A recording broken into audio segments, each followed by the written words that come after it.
Okay, so this is our pre-recorded webinar for ADL634 for week 3. So let's go ahead and jump right into it here.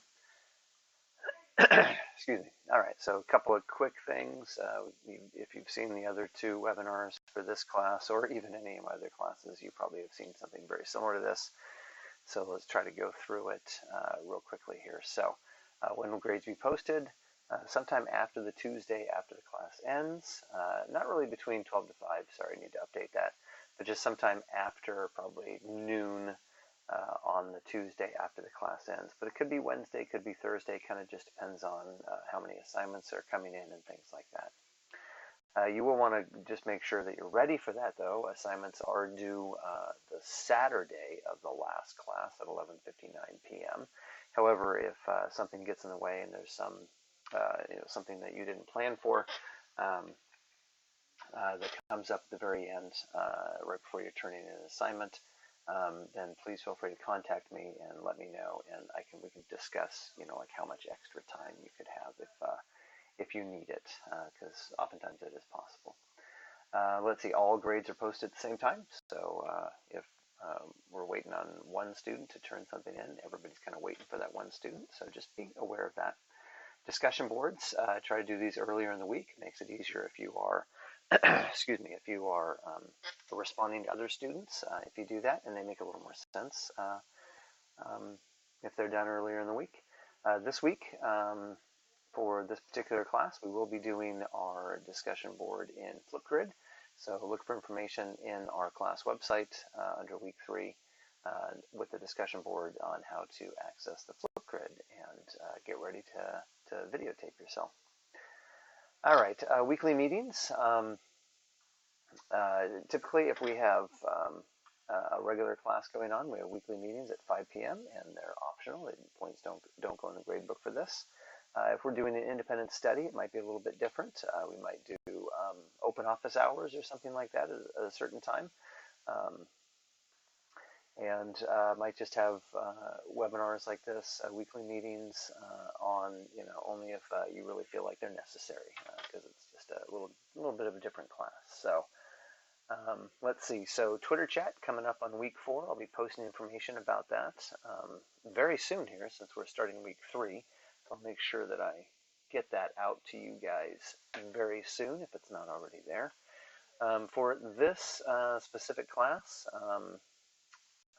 speaking of December of 2019, we will be doing, I will have open office hours from 5 to 6:30 on Wednesdays each week. So, excuse me, just so you know about that. Let's see, just going ahead and moving on. Let's see, so week 3 assignments. We are looking at phase 2 of our mini course. So last week, we started to create a mini course within our Moodle site. So we're going to want to continue to add to that. So these are the things we're going to add this week to that Moodle course. We'll want to add 3 activities and or assignments. So just some sort of activity, homework assignment, something like that students will be doing within your course. You're going to want to have 2 or more embedded images or graphics. So that means they will be visible on your course. So just be a picture, a graphic of some type on your course, not like a link to a graphic or something like that, but actually embedded into your course.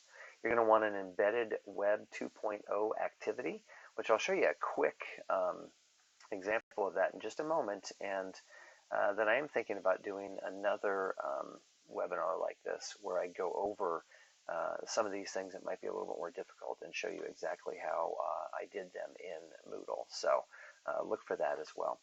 You want to have 1 assessment created within Moodle.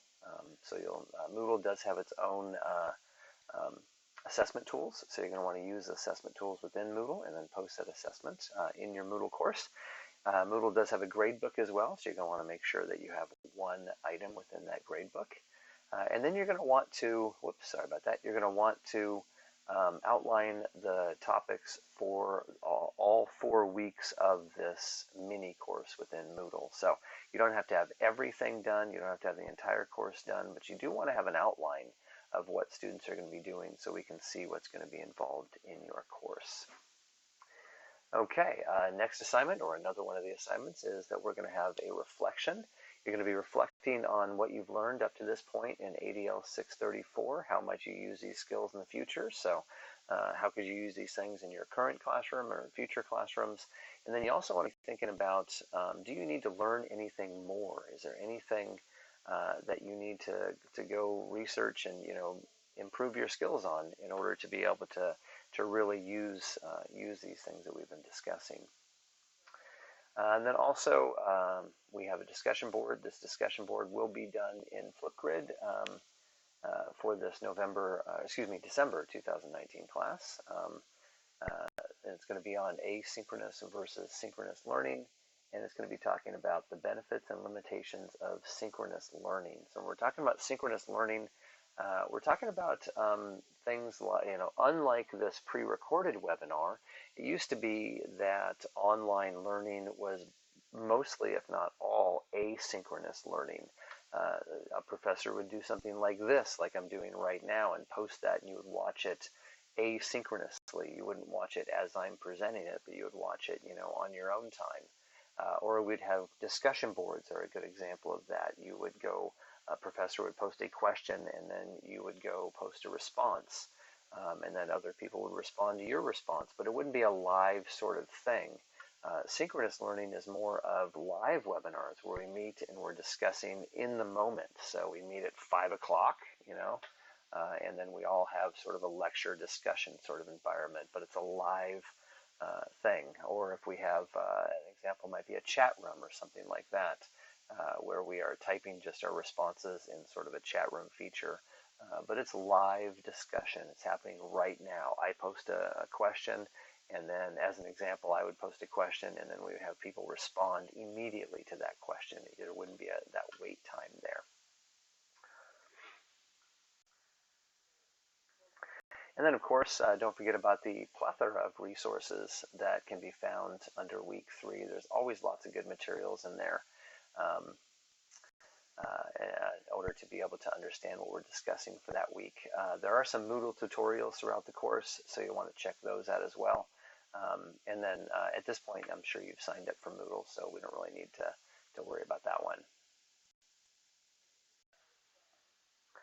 Okay, and I mentioned that for your Moodle course, I was going to show you an example of an embedded, how did they term it there? I can't remember how they termed it. Let me go ahead and go back there and check it out.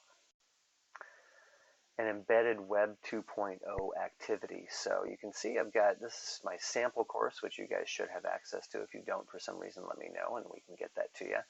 But this is sort of my sample course, and this isn't really a course where you would go through and take this class, but it's just my examples of different things that you would do and how you could post different things and put resources up here. So you can see I've got, just regular text here. I've got links there. I've got a file that you can download right here. I do have some things that are some videos here that are embedded within Moodle, so those are examples of that. Different types from YouTube, things like that, from Flipgrid. And then an example of a Web 2.0 activity might be this one right here, where I'm using Google Forms, and I have the Google form embedded directly into my Moodle course. So this would be an example of that. And like I said, you might look for a tutorial on how I did this in case you have any questions on that. All right, thank you very much. Have a great week.